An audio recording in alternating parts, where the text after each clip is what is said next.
tukukulisizayo mu kumuloko tugamba tukyagenda maaso nga tukuweereza no ku Salt nga tukwagaza ekiseera ekirungi ennyo.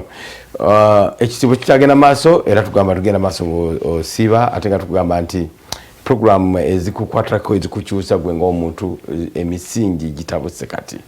Emisingi gwogera ddala n'omutima gwo, omusingi questioninga decisions wakola nga COVID atunyigidde wansi gukyage tosubwa misingi ate gya weekend mitabu nnyo nga bw'okitegeera.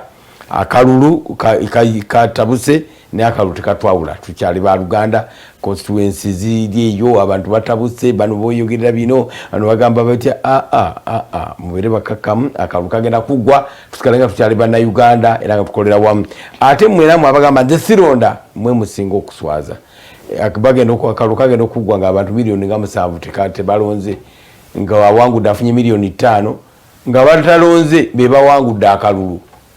How can you allow that to happen? Kitegeza mwe abatalonda mwe muyinza okuswinginga okusweyinga okukyusa akalulu konna in any direction.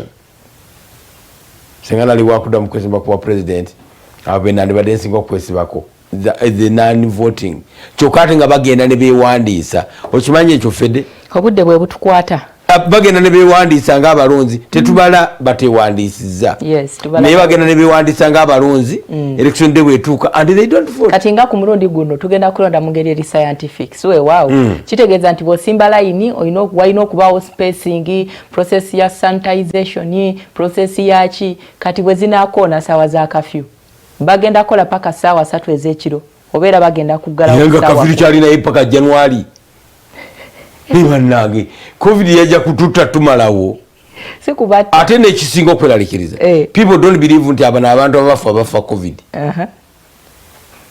ati ensonga ziringa bagamba eri omulala yafudde mwami senkubuge ensonga ziringa ngalinga agamba okyasatirero ebyo ebyobufuzi ebiwedde emirimu bino si bya bufuzi COVID gyali atatta nsonga ministry y'ebyobulamu ennyonnyole bino wammanga abantu baveemu doubt nti COVID-19 tatta COVID-19 gyali mu Uganda. Ekisooka esookera ddala kyekiriwo kati enkuŋŋaana ezikubwa bannabyabufuzi abantu abagenda nga beekuŋŋaanya. Omusajja wamuwulidde wano RCC yagambye what you are telling the DPC is beyond kakati etteeka libateeka naye omugezi common sense yasooka edda ewankulukuku nga tokolerayo muzannyo yenge lwaki ngamba nawankulukuku gende nakawuka FC ng'ekyazizza omupiira gubulako eddakiika 4 gugwe tulegeragana nakawuka erina ogugoba erina goolo 1-0 guba gugwa ne bakuba omuntu endobo n'osonga mu ntabwe nti penalty nga mugenda kuyitawo okudda ewamu. Fujjo si fujjo common sense era etteeka lyali Fred soka ligamba nti common sense etteeka lyabwe erisooka kitegeeza nti kakati abakuuma ddembe challenge gye balina mu kuapplyinga common sense ku kintu ky'enkuŋŋaana erina okwegendereza nnyo oba oli awo ekozesa kutya eri bannaffe abali mu kibiina ekiri mu buyinza. Yakubuuziza nti omanyi minisita mu hierarchy ya government omanyi DPC gyali kizibu ono okugamba kati no minisita muva ku minisita naye anite minisita asinze paka COVID lwazze mukyala Lumumba yatugambye ye minisita asinze okubeera ne presidenti kalulabirira nti ayinza okuba akama ka DPC kegundi kano kantawanya ne mukyala Nantaba bwe yali kakati mukyala Lumumba yatugambye kakali gwe ebyobufuzi byo nti teri ali waggulu tobimanyi teri ali waggulu wa mateeka lwaki tobimanyi ono ye yaleeta ayitewo nga solo candidate naye ate naye ekiteeso ekya Evelyn Anite minisita kati atwala nnyo credit naye nga mbuya kibba kwoli omukiise w'ettororo ye Anet Nyakecho ndowooza gye yakibba kati oli yakireeta ono n'akiyisaawo abagagga bagagawalira nnyo ku idea zaffe abatalina ssente. Yinza okutandika wano n'ennyumya ne ŋŋamba naye olaba paani oyo nga wamutaddemu kaamulali n'omuteeka mu bu silver plates n'omuteekako icing sugar waggulu n'okola otya, abagagga bamulya. Nga nno nze nina kusonda kapito kati kyetaagisayo obukadde nga 2. Obukadde 2 obwange bwakutuuza miitingi y'ekika. Naye enkeera ogenda okulaba nga matumbu akikozeeko. Obukadde 2 sinso. Abantu bayikiriza nabwe batu net concept. Kati noono naye concept eyo yagijja ku munne eri kyokka jjukira munne kati bamukikingana out. Naye nga anite tanyenyezeka. Bw'obanga gw'omupoliisi ali mu control omala kuloza gwa 2. Nogamba nti I'm going to arrest you. Buli muntu aba n'ebiro. Mu mwaka gwa 20 ng'okukwata ku Kano Kiza Besigye. Ndowooza 2026 okumukwatako nga oba olina kye weenoonyeza byali biro bye. Kati tuli mu biro bya Kyagulanyi. Kati Minister Evelyn Anite naye ali mu biro bye. Katonda buli omu yamuteerawo walina okutuuka abuuka akaguwa. Kakati okusoomozebwa okuliwo nti tetumanya kati ntegeera ati biro byange. Obwo bwe buzibu. So kakati g'omulabi wa Soul TV kikkakatako yonna gy'oli gwe toliraanye president naye oyo gw'oliraanye institution gy'olimu abantu b'okolagana nabo aweewaka n'abaana beewaka buli muntu alina ebiro bye. Okimanyi nti waliwo ebiro ng'ennyama mulina gisabira ku jemi alina okugamba nti mami twagala nnyama. Njala bujukiza omusajja omukambwe ennyo nga mulega ga covid gakajja yali akuuma ekkolero lyoba lya simenti. MD n'atuka n'amugamba toyingira wano. Askari n'amugoba.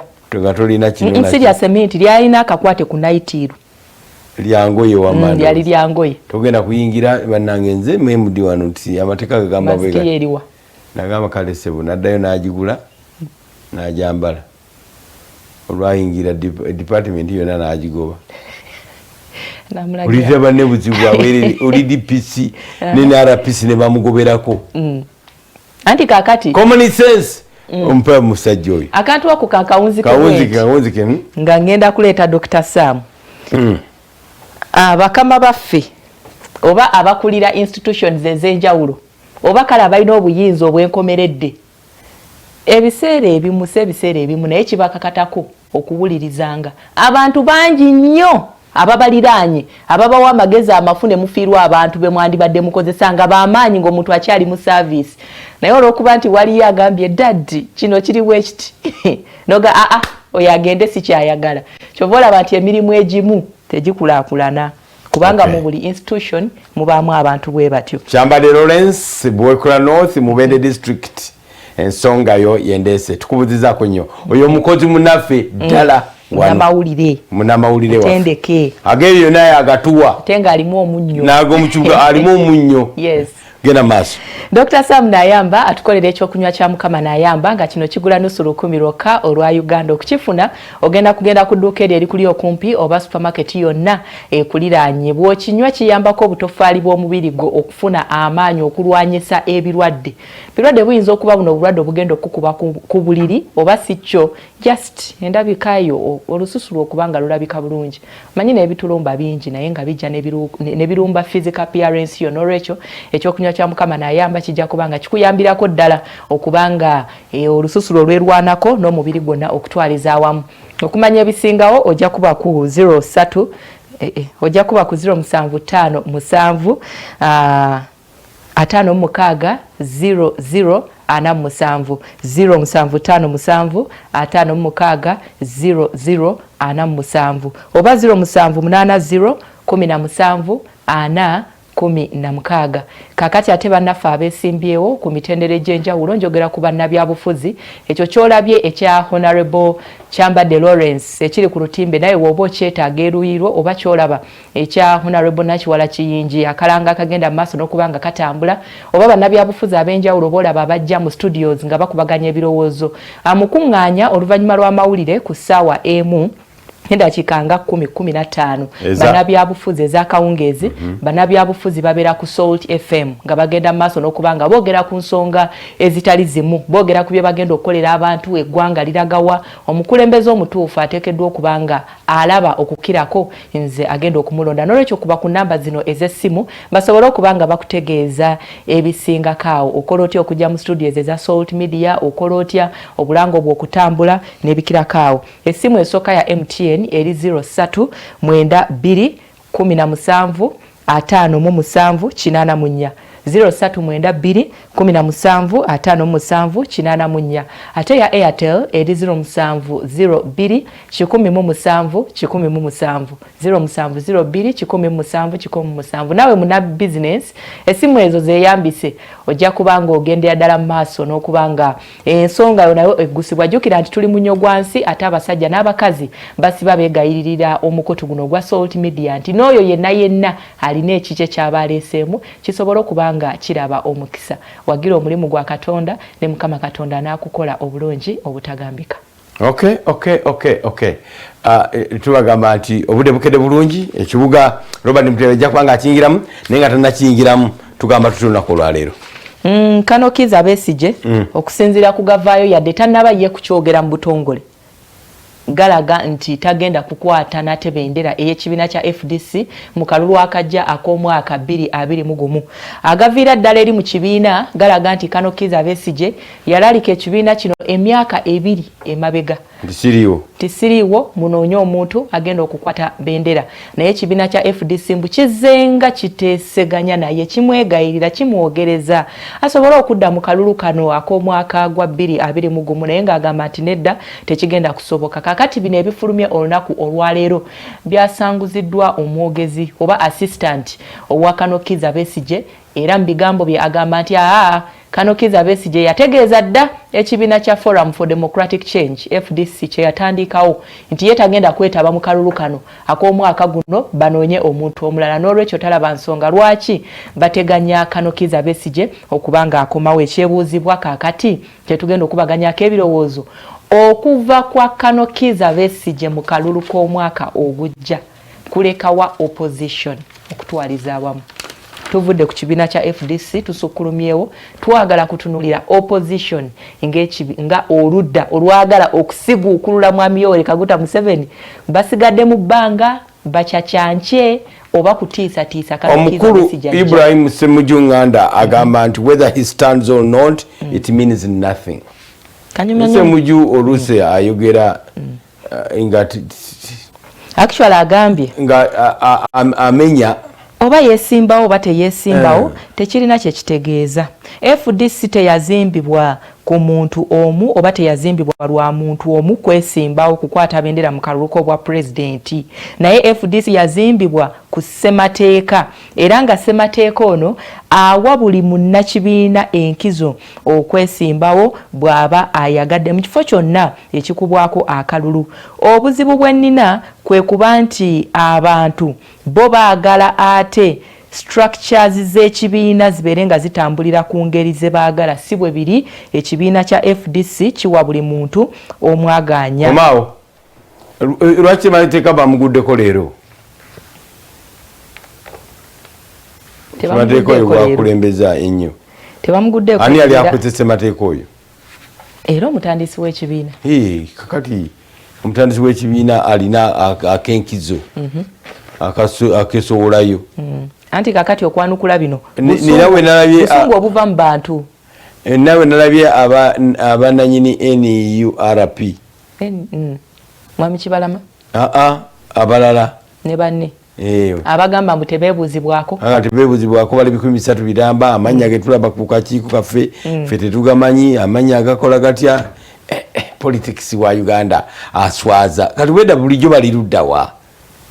Bali balowooza bya Lusaago. Si bya Lusaago. Ekibiina bakisuulawo tebakyakirinamu interest yonna. Kati olw'okuba kiri Mwami Senkubu era ne Kyagulanyi si mulalu. Omukyala bw'omwanjula n'otakomaoko n'omukuba empeta n'omugamba nti ogira obeere w'abakadde bonteeketeeke tekitegeeza nti si buwo. Mukyala bw'omwanjula n'omutwala n'oyagala okufuga munno olw'okuba oli wa mpeta tekikola. nedda illustration yange wano wekolera embaga illustration yange bali ekibiina bakisula dda bakivaako omukazi omuleseeyo naye olina byogenza okuteekateeka ate bwenkomawo emyaka aga Democratic Party ontegedde naye ekifunye bulungi soko gyewo peeni bayinza okugamba anti mwe aba Democratic Party mutubuzaabuza mulina engeri gye omanye olwala luno lutawaanya seetama naye lutawaanya abamu lulemerayo ne bagamba ndi wa Democratic Party therefore temugamba nti njogerera NUP naye ekibiina okusinziira bwadde osoma history yakyo bagwa ku kibiina ekitali effective kiri eyo kyebase ne bagamba ani mukulu w'ekibiina ti yono boogedde naye bakoze byonna awandise ebbaluwa bakikyusizza kati era we bagenze mu Electoral Commission bagambye nti abo beboogera ffe tetubimanyi ekibiina tumanyi kino ekipya kiri kyakyuka kyagenda NURP oba bayagala ekibiina kyabwe bakizeewo abantu bano balinga bisatu bantu batama nabo bannange balinga bisatu kati leke nibikyamuzi gyava kati kyebayinza okukola banene ebisatu kyekino kuba isiyo bwe begamba nti emanyi NUP kati bano ebisatu bayinza okusalawo ne beekolamu ki pressure group okukyankalanya ye option gye balina isi bwe begamba tumanyi NUP okukyankalanya ate bo nga bagamba nti naffe ekibiina tukyagala bano ebisatu basobola okwekolamu omulimu ne bafuuka ekisinde okweŋŋanga ekisinde ekya people power okweŋŋanga people power yes eya Mwami Kyagulanyi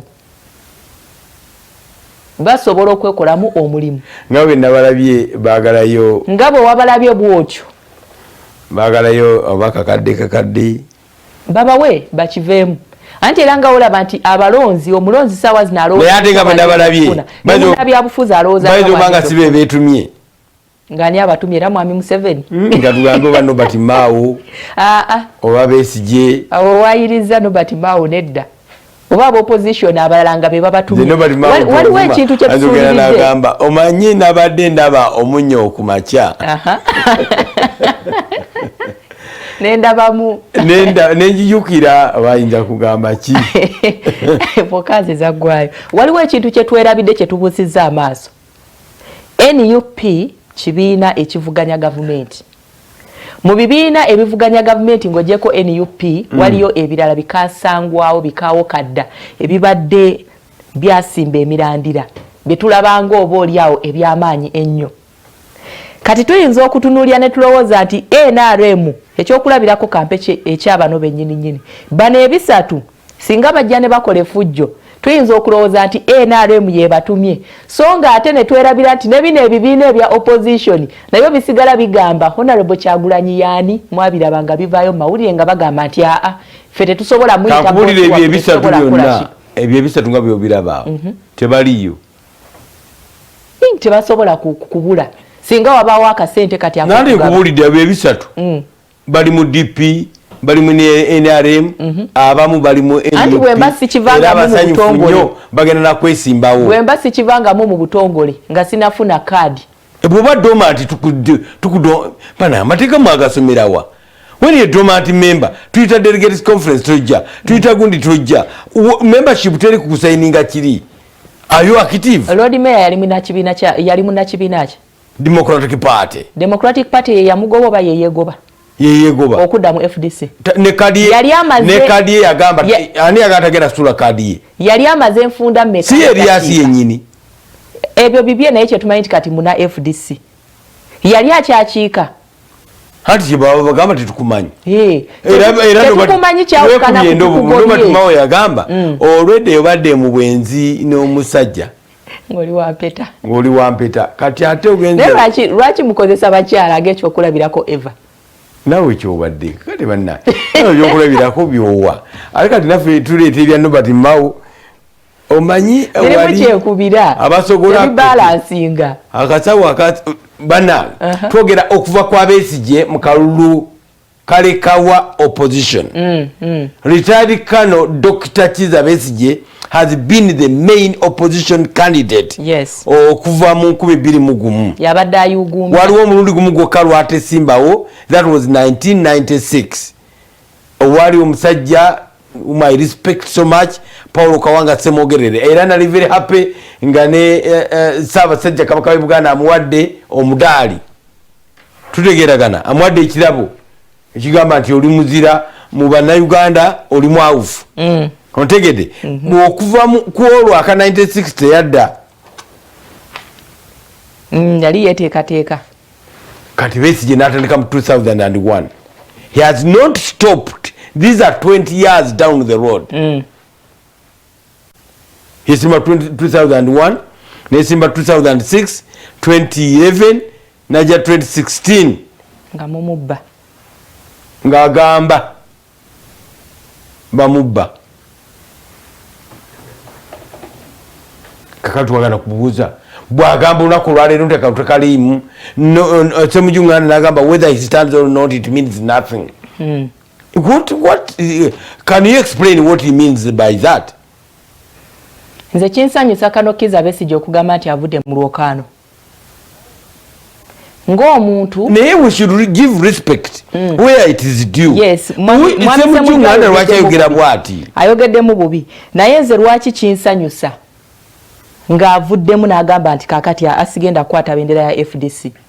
Oba oliawo emitawaana egibadde giva mu kibiina kya FDC okweyawulamu n'entalo ezo zonna abamu babadde balowooza nti olw'okuba yennyini kibiina ye musajja aguze nkoko nkulu ajeerire va ku bya nkoko nkulu. Museveni ye main campaigner wa NRM candidates. Yes. Read my lips. President Museveni bwagenda Busiro abagenzi campaigningira candidate we of course nakaka Kasaba bwagenda Gulu abagenzi candidate we. Yes. Ye main campaigner era buli candidate abagamba jangu ke waffe. The same applies to FDC. FDC abadde abanonyeza akalulu okuwangula obeera balida opposition abadde retired Kano Kizza Besigye who is got the popularity of that man.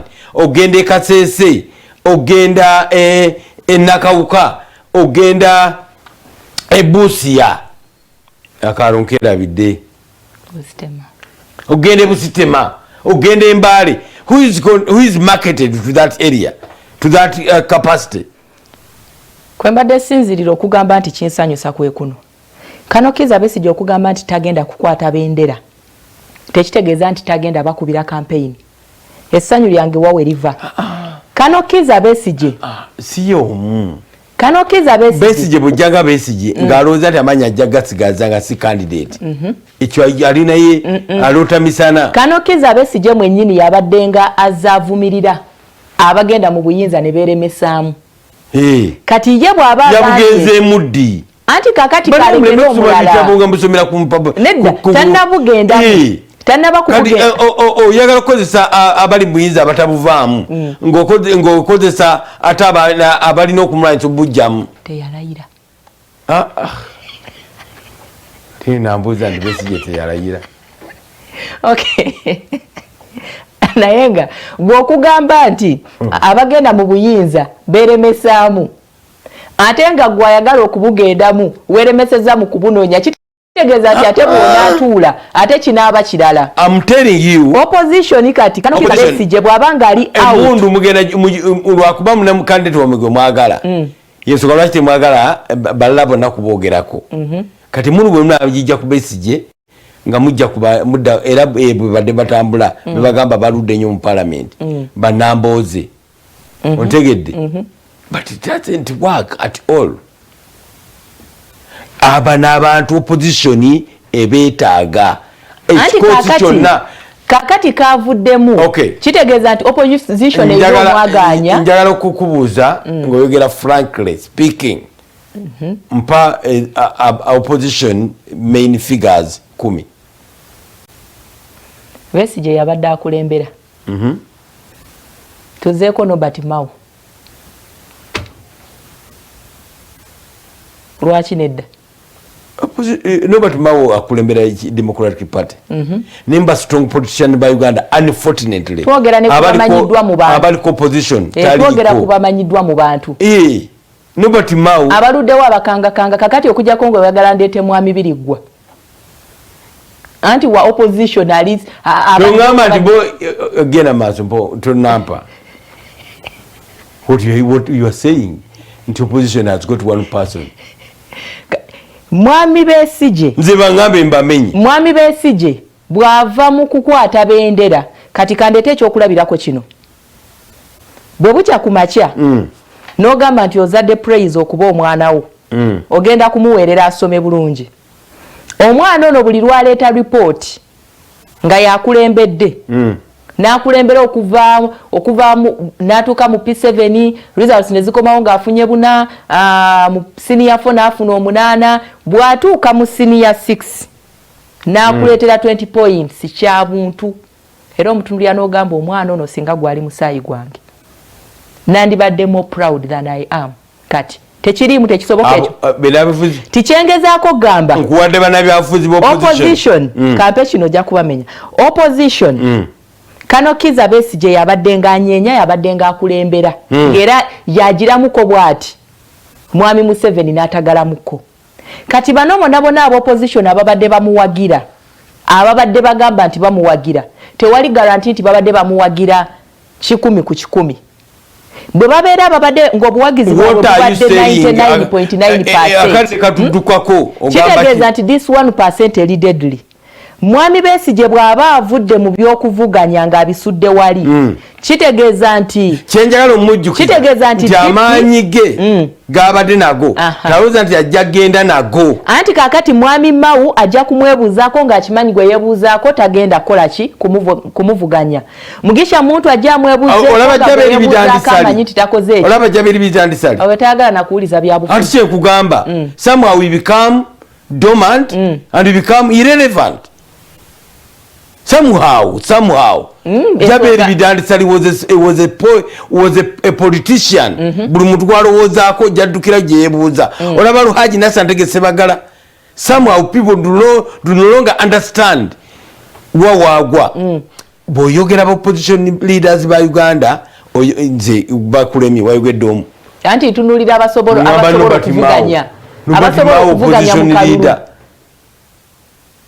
kati mwami Bidandi tosobola muzza kati kugenda kwata bendera asibu ngamba nti akwate bendera nenga America Besigye ava kitegeeza ki okuva kwa Besigye mu kalulu kitegeeza nti opposition is losing the keeping opposition erina kwekolamu mulimu receiving mwami Besigye nga godfather waabwe eyebuuzibwako omusajja zaabyogera gamba toyinza kuwangula kalulu kuyita mu kulonda banzibye emirundi egyo gyonna opposition erina kwekuŋŋaanya kati wano kitegeeza nti etandise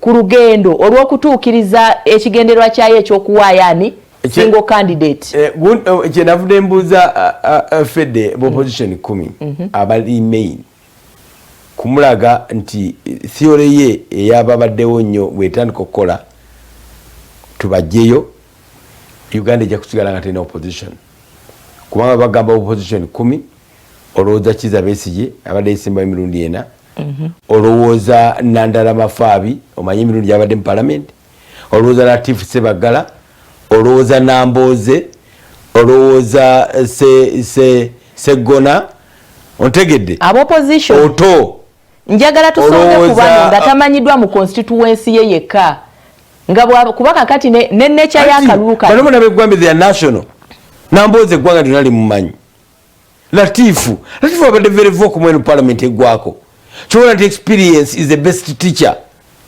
abadde akakase ng'omubaka wa parliament atatya kwogera ku nsonga yonna Winnie Kiza abadde y'omu ku badde bakulemberwako yagambye sikomawo tajja kusigaliza amaanyi gigamu gagabadde nago olaba okumujja ku kya leader of opposition yali deflated omupiira gwabise obuzibu bwe tulina mu politics kati Besigye bw'abanga ayagala okusigaliza omuliro nga opposition erina omuliro anda kusigalawo kekadde bannabyabufuzi baffe bakitegeera oba si ekyo nti abantu ababadde mu kintu akola akatiisa agenda okudda mu bigere bya Winnie agenda okudda mu bigere bya Winnie Kiza bw'anaaleeta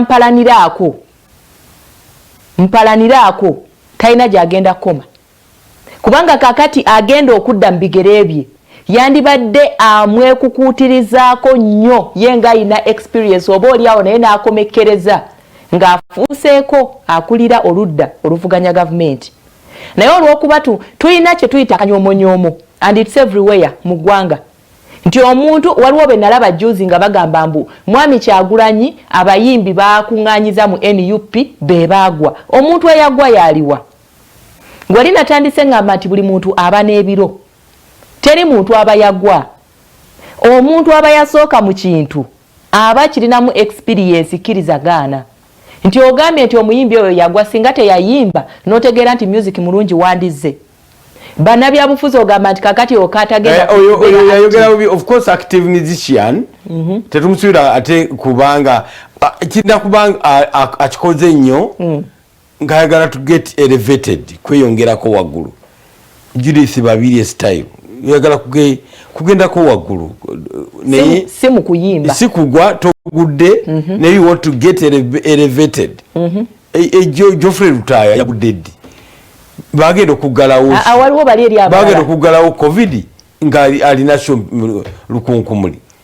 Waliwo bali eri abalala be bali Mayinja yagudde ddi eyayimba oluyimba olwalaza His Excellency Kamunguluze waliwo byazeemu omuntu ayimirira amaaso ga president eggwanga lyonna ne lyogera ogamba nti yagudde haliwo eyagwa anti ke kakanyoomonyomo kabadde njogerako kati kano Kiza Besigye okubanga agamba nti nze nkooye ebyokukwata bendera nkooye okuddamu okulabikira ka ballot paper okwo aba opposition balina okuyiga beekuŋŋaanye bagendeyo abeereko di father opposition efunamu nga ba senior politicians bavudde mu kucontestinga ebifo ebyobukulembeze.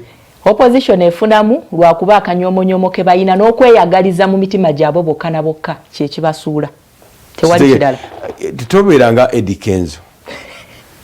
Kenzo bamulese ku TV eba ye recordings ng'ayize kukola statement yogera kyotugamba njagala nnyo Kyagulanyi era bwe nali ntandika okuyimba nga Straka bakoze gundi nayimba luyimba lwe naye oba yayimba luyimba ki era nenduyimba bulungi ne bandaba abaali batukozesa empa yagambye Straka mwezi nono miles lwa miti ne banonda nti mpangudde therefore sinza kumukyawa mwagala nnyo nnyo nga bwenjagala yo lekaguta Museveni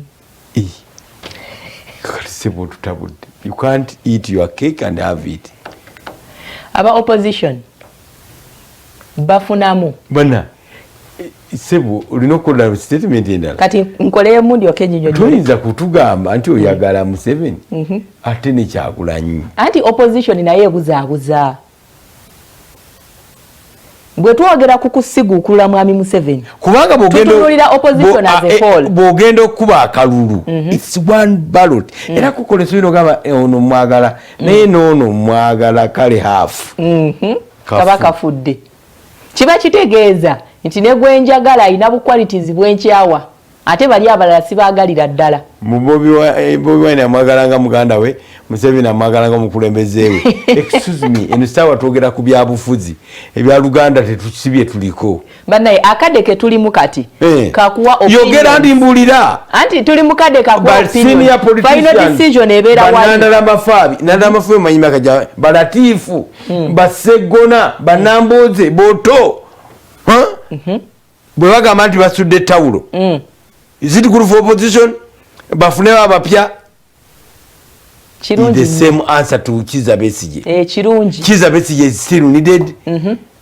agezeko anti kakati obuzibu Mwami Senkubuge bwensi kuzanjemu bwebuno kati mwine kifaananyi kiri mwine kifaananyi kiri nti Mwami Besigye mukyala Namboze Mwami Latifu bwe bavayo ne bagamba tetugenda kuvuganya nti babeera bakoze eki bagenze abogoni case no bwebwo obuzibu bwe tulina ati gwambye abantu bavaayo nkwedde example nkuwendala abantu bajjanga n'obuto bato akalulu olugamba tebakazeemu dormant ne baneno nabo betulaba kati nti bikonge era nabo bajja bato ne bajja nga bazimbibwa kakati kye babeera balina okukola bagamba nti abaganda bagamba emiti emito gyegigumiza ekibira kakati kino ekibira kiteekeddwa kuba eri tujja tusimba obuto busisinkane naye ate obuzibu bwe tulina emiti gimala kubaawo obuto ng'emikulu tutema ekibira kimala kubaawo emiti ono giryoka gikigumiza kati ekibira kibaddewo beba Nandala Mafabi ekibira kibaddewo Namboze